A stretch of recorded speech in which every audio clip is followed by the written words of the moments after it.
It was a scandal that she was such Oh a my goodness. independent Like, woman. she must need the money. Yeah. Like, what? Like, she's a woman. She's a powerhouse. She Yes. wants to get out of the house. If you think buying or selling in New York City is tough, imagine doing it at the highest level, year after year.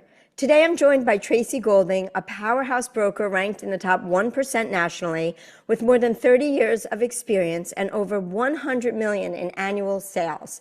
She's negotiated through booms, crashes, bidding wars, and market uncertainty. And today, she's revealing what really separates smart buyers, successful sellers, and lasting winners in one of the world's most competitive markets.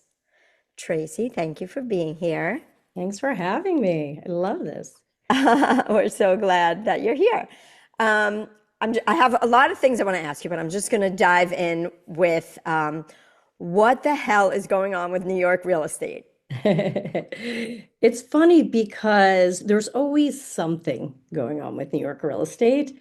I think of when I started 100 years ago, and how every few years there's always something that goes on. So now New York real estate is chugging along. I think we people have realized that New York's not going anywhere. We're here to stay. Mm. And if I want to make it my home, now's the time. Mm.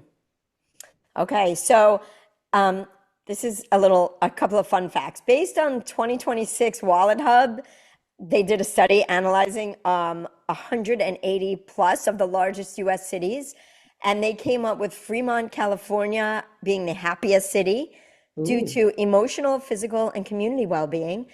And on the flip side, Cleveland, Ohio is ranked as the least happy city, struggling with community, environment, and financial metrics. And you So, know I'm from Cleveland, Ohio? no, I did not. It's Oh, true. well, good thing you got out of there and you're in New York. So I don't, this is not a test, but I'm just asking you, where do you guess New York City would stand in that ranking? Just a guess. So it's 1 to 100. Yes. I'm Oh, going to say we're actually, 10 or 11. okay, I thought And so too. So according to Wallet Hub, which is the one I just cited above, yes. it ranks 59th in happiness. But in other Um, studies, like the 2025 Happy City Index, which of course is funded by a New York City institution called the Quality of Life Institute, they rank New York City number one and 20th globally.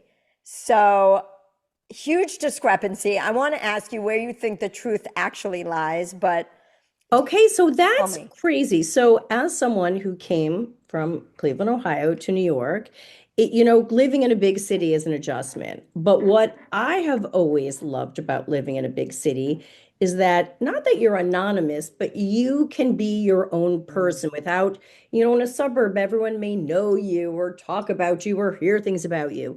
In the city, you can be whatever you want, you can do whatever you want. And so I find that very freeing, and that makes me very happy, but maybe that doesn't make other people very happy. I also love the fact that I can walk everywhere and then I can walk to any restaurant or think, oh, I'd love to see this.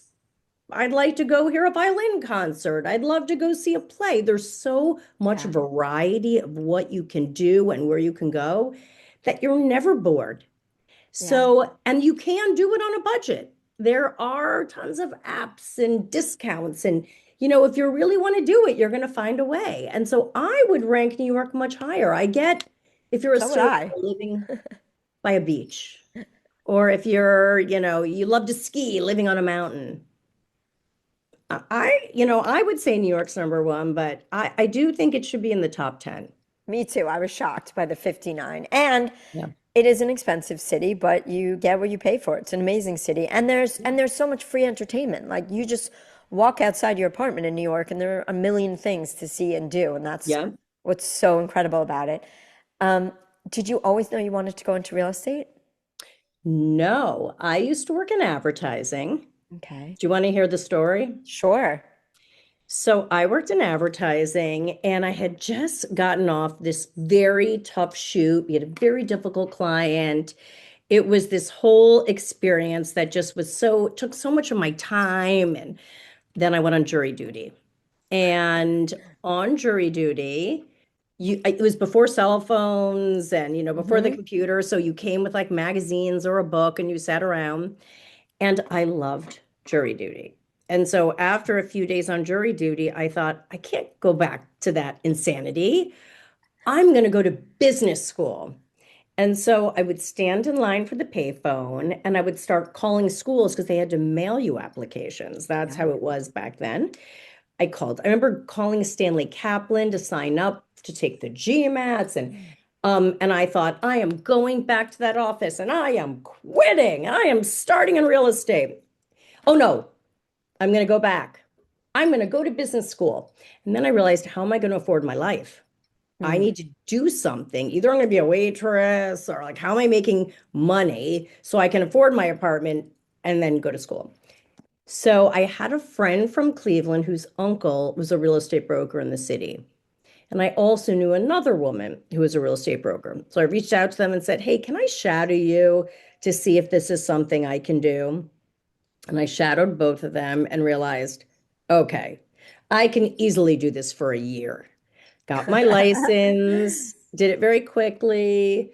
Um, Ended up going to work for a firm that where people started, where they did training and it taught me how to sell. I Yeah. was 25. And so that was probably July, I think. I'm trying to remember the dates, July or August. By December, I knew I wasn't going to business school. I knew Wow. I was staying in real estate because I had my own business. I was starting to get referrals from friends whose parents were buying them their first apartment, or parents who were selling their houses in the suburbs and moving to the city, or their siblings who were getting married. And it just snowballed. And from Wow. there, I never left. That's amazing. I think of real estate as a very entrepreneurial game. Where do you think you got that spirit from, the entrepreneurial bug, let's Oh, say? my dad. My dad Oh, was a salesperson. He traveled okay. and he would come home on weekends and my sister and I would help him with projects. So he would say, we're doing a promotion. He was in the mattress business. If this man at this store in Erie, Pennsylvania, he's going to have a promotion that whoever sells the most mattresses gets to go to a trip to Puerto Vallarta. And we're going to give them this for every mattress they sell. Amazing. And my sister and I would help like glue stuff and put stuff together for these promotions for him. And so it Wow. just Yeah, became, and I knew early it was good. experience. It's natural to you. Yes, yes. And I also knew that, you always have the friends who lean on mom and dad when they graduate to pay for everything. Hmm. I, I wanted to pay for everything. I wanted to do it myself. I wanted to be a success. I wanted to feel good. I read those business magazines. I took those classes. And so it definitely all my father inspired all that. Wow, that's Yeah. amazing. It's like the little things that you never think are going to be the little nuggets and memories you have. Yeah. It's crazy. Let's talk about growth for a little bit Hmm. because I always say it's one thing to start and you're in an extremely highly competitive market. It's one thing to start. It's another to be able to sustain Hmm. and stay focused. Forget Hmm. about growing, but growing your business over time and growing your book. What skills do you think are required for that? And also, what Hmm. have been the most challenging parts of growing or just staying in the game all these years? What's the struggle been? So I said I started when I was 25. And so I started as a single person. And then as your life changes, you then get a partner. Hmm. I got married. I had children. I have 3 kids. And so figuring out how I was going to keep up and build my business, that was a decision that we decided together that yes, I was still going to always work. He was going to work. And we then needed someone to help us. And I'm going to be honest, I found a super nanny. I found a Mary Poppins who would Lucky. help me in the morning because when I was still really building my business. I was young. I didn't have excuses. So if someone wanted to see an apartment at 7 p.m., I had to show it. Yeah. Or if I had to do something first thing in the morning, I knew I wasn't going to be able to take my kids to school. So I was able to find someone, and then it ended up being college age kids who would help out, who would then start with the morning because I might not be able to make breakfast and I couldn't take them to school. So getting them to school. And then after school, I couldn't pick them up after school. So making myself, having my nanny was probably the first thing. And then as life progressed, what did I need to do it? So an assistant, but what was my assistant going to do? And I had to then start coaching. I had to start meeting with someone to help guide me. What is that person going to do? And what office systems am I going to put in place? Mm. Because I'm a very busy person when I leave the office, when I'm at home with my kids. I was married, so I did need to pay attention to my husband as well. And I had work. So, how are we going to make all these systems work? And I started with an assistant, and now I have two people who work with me. And having that coach first help me with systems was the most important. Yes. And then talking about the authentic me and why people like to work with me and what skills I offer and how I'm going to, in my crazy life, still be able to give everyone all I want to give them: time, experience, expertise, attentiveness. And then work with a coach who I still work with a coach just to talk about the way you communicate with people, what people expect of you and what you expect of people, and being able to communicate that. And I think that is, you never stop learning. I believe that. And so I still go to lectures, I still go to different real estate conferences Hmm. because you're never going to stop learning. Everything always changes, no deal is the same. And so, how am I going to be the best I can be all the time and treat people with respect? How did you find the coach? What kind of coach is this? It's particular, specific to your So there's, business? yeah, so there's a million coaches out Yeah, there. of I course. first started, the first one who helped me think of like kind of processes. She was just an executive coach. Okay. And so she helped me with that. As the industry has changed and as, Wi-Fi and AI and internet and everything's now in our computer, a lot of different coaches for different areas started coming out and coming to the retreats I went to introduce themselves or speaking at law firms or um, just connecting with us. And so I was able to actually, through the executives at my current company, they connected me with my current coach. And I do think, you need to find out who the right person is for you, who's going to motivate you. You also have to know your limits. I know what's good for me. I know when I listen to some of these people, that's not how I work. That's not why people like working with me. I can't do that. Yeah. You need to find what works for you, and that person needs to be the person you turn to. Things could be great, but then things could just, you have that day and you need to be able to say, like, how do I get out of this? Or what do I do? That person knows you. They know your style. They can, kind of Yeah. Well, know what to especially if you've had the same coach for a long time, they've really yeah. gotten to know you. Was there ever a time when you wanted to quit? Oh gosh. I still to this day say, when am I going to find what I want to do with my life? Right, what's next? What's next? And what's interesting is, it's kind of a theme everyone has. You could talk to lawyers, I joke about it. I'm in a networking group.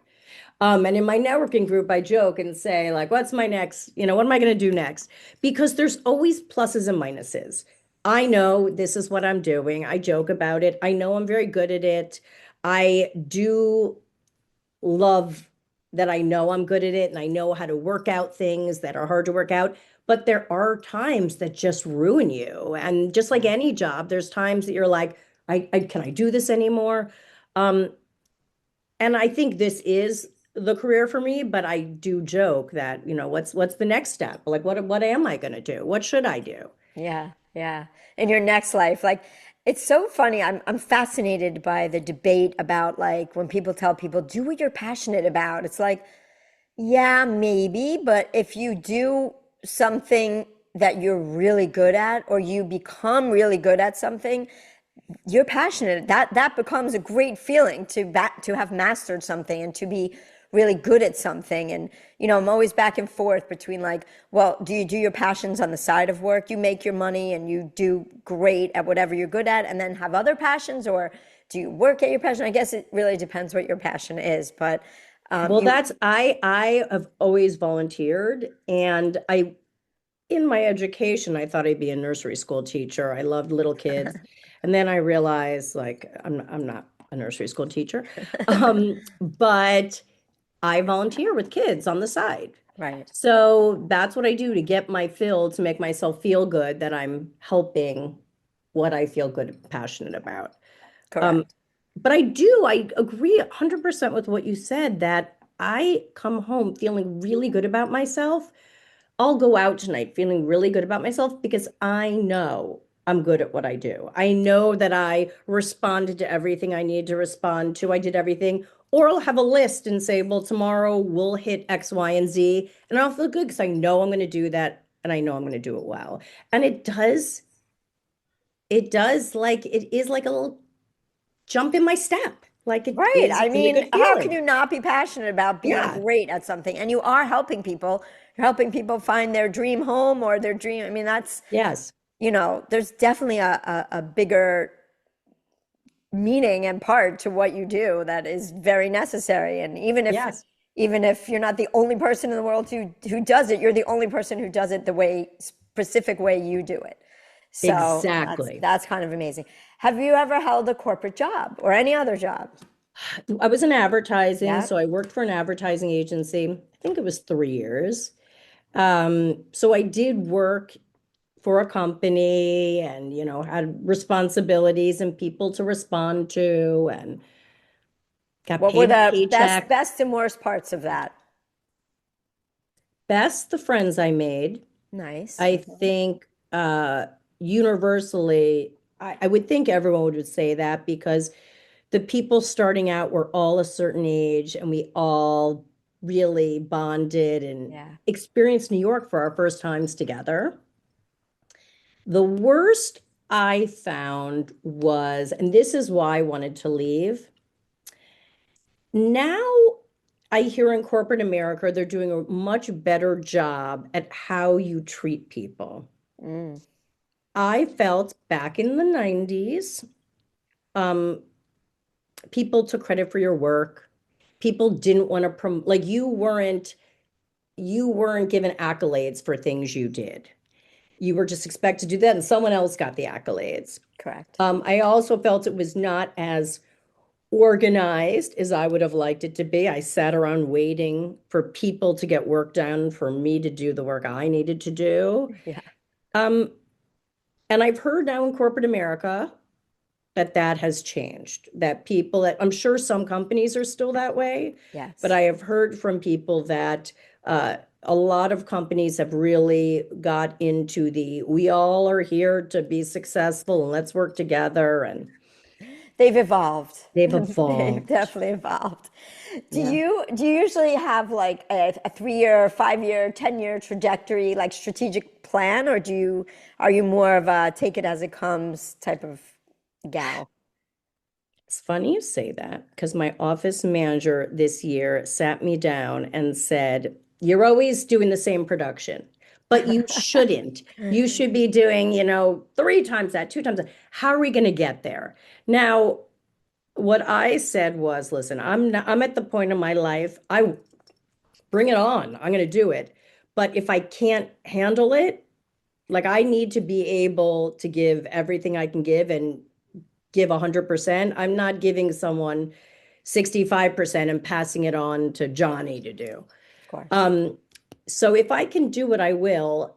So what I'm trying to do is do a little bit more touch point connecting. You get so wrapped up in your kids, in your personal life, that I don't even talk to my friends that often.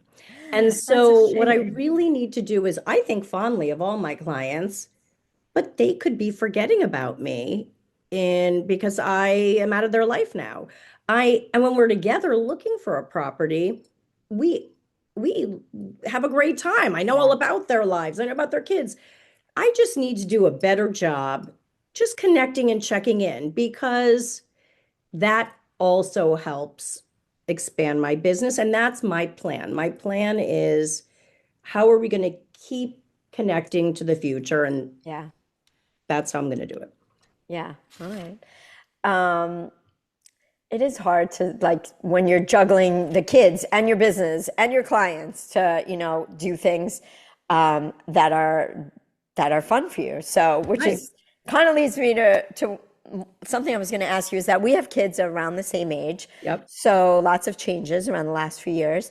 But in general, I was going to ask, but you kind of answered it, if you find it difficult to stay connected with things and people that are fun for you, that bring you joy. And do you even know what that is? Because sometimes, we as women, we are trying to take care of everyone else and we kind of forget what is fun for us. So aside from hanging out more with friends, do you get time to yourself to do things that make you happy?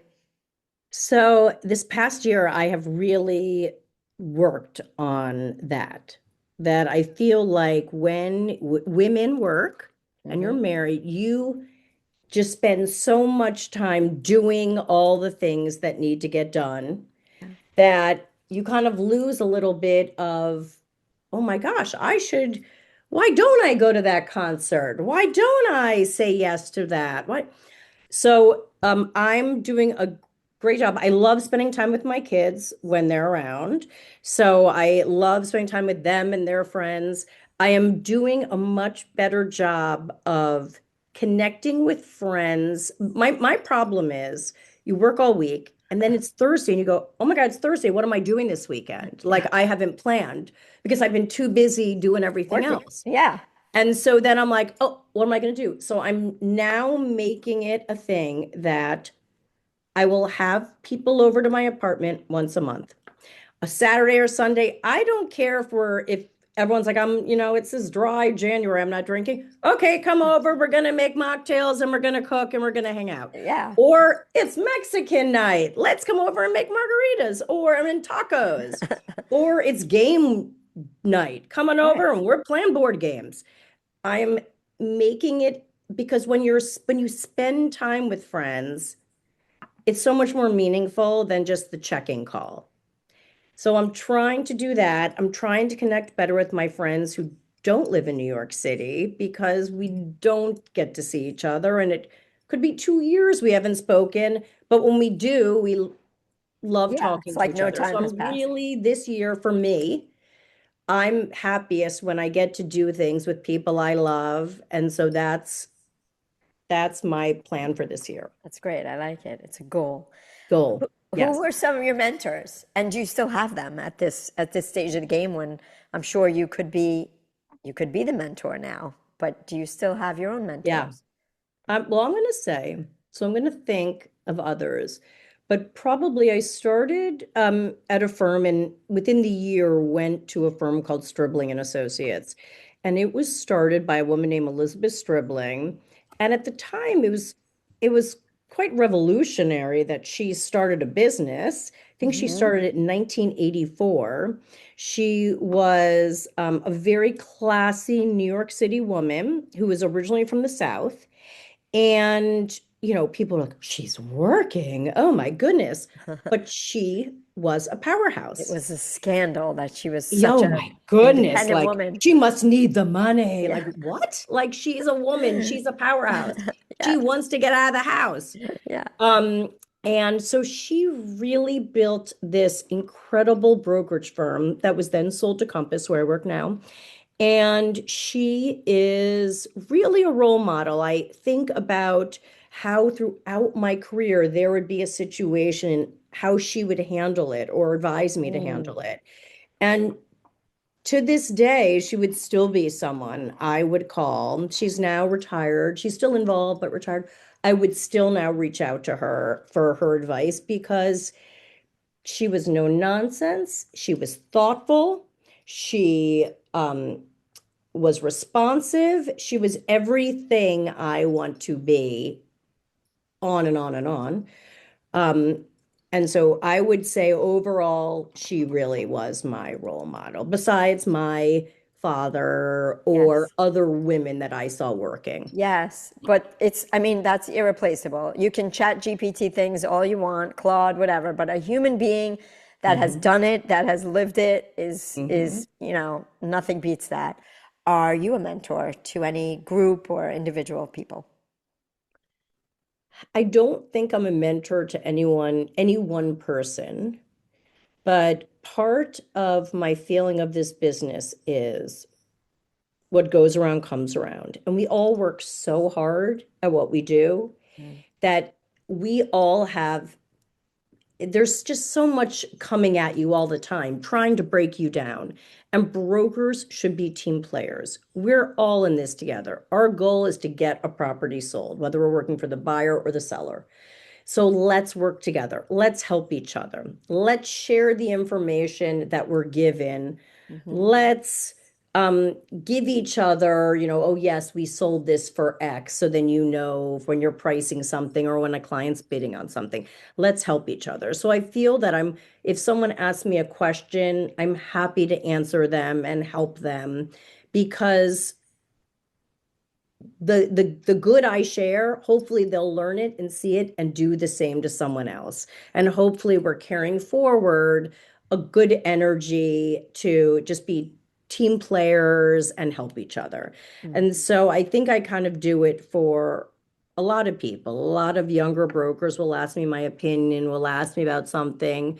Um, and just remembering and following up and being kind, I think is being a mentor.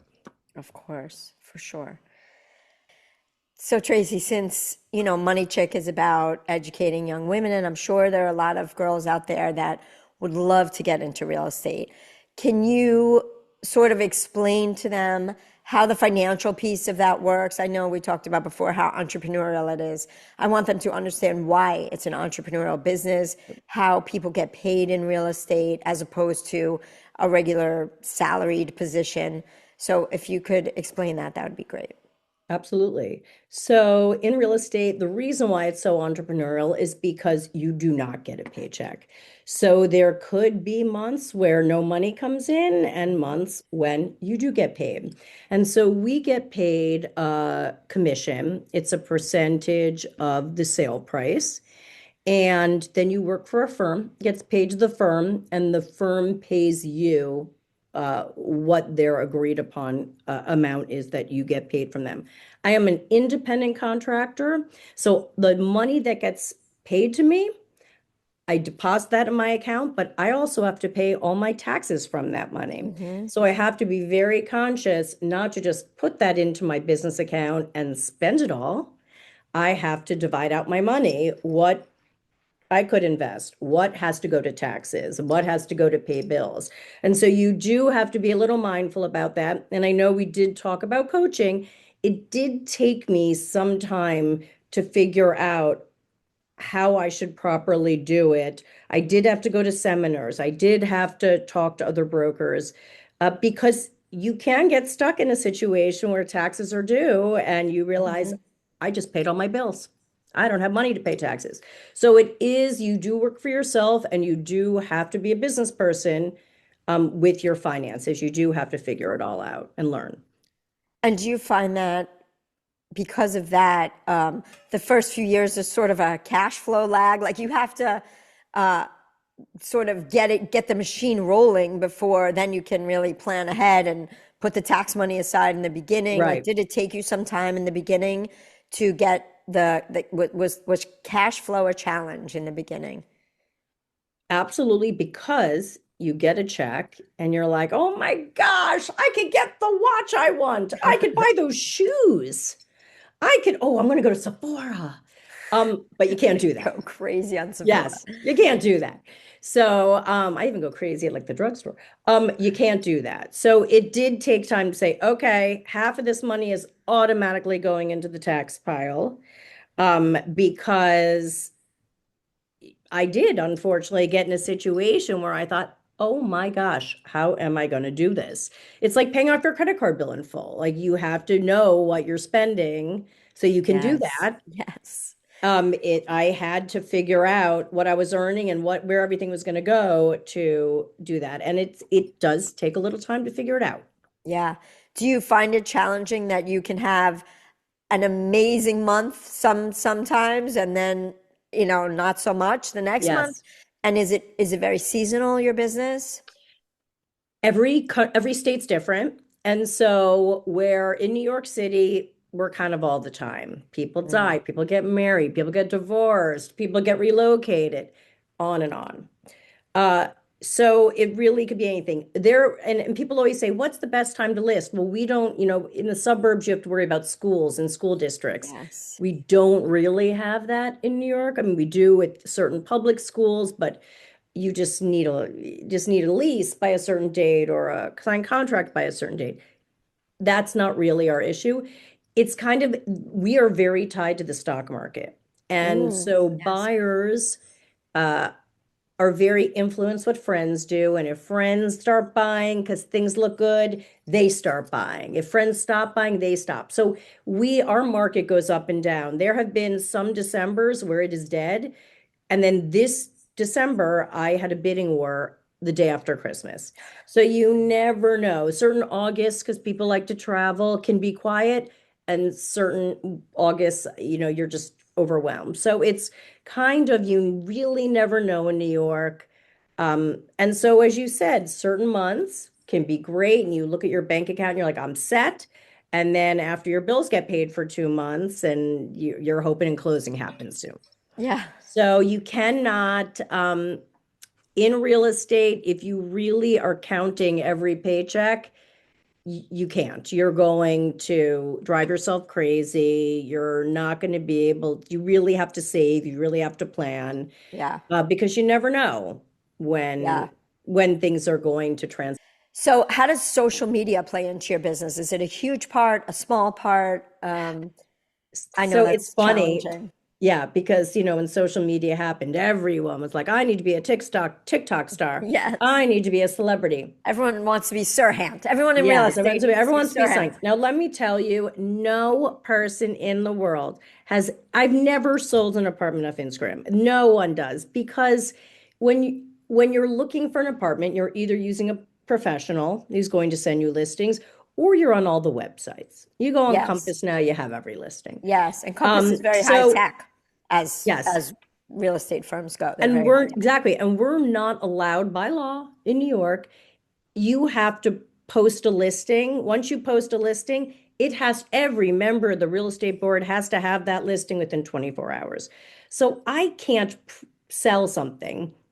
I can't put something on my Instagram that's, no one's going to know about. Right. I can put photos and say, taking photos of an apartment I will be listing, but it's not going to sell it. Brokers may say, "Oh, I have someone tell me," but it's just to make, I say it's just so people see that you're professional. It's just so people know you sell things, but people can post other people's listings. You can make yourself seem more successful than you are. Of course. And You it's a can, very everyone big wants to be a ticket item. celebrity. So I, it's to me, it's a little bit of phooey that I Yeah. could say I'm doing that, but it just makes a seller feel good that you posted it. It's not doing Yeah. anything to really help sell a property. Yeah. And listen, your time is valuable, and that can be a huge time suck as Yep. well if it's not adding to the bottom line. Yep. Well, I really appreciate you taking the time to sit down with me today. I know your time is very valuable, and we've learned so much. Where can people find you? They can find me at tgolding@compass.com, my email, tgolding at Okay, and I will compass.com. we'll list that on our Oh, channel. okay. I am on Instagram, Tracie Golding NYC, Okay, and on the Compass website, Tracie Golding. perfect. Perfect. Thank you, Tracy. Thanks so much for having me, Wendy. This was great. Yeah, thanks.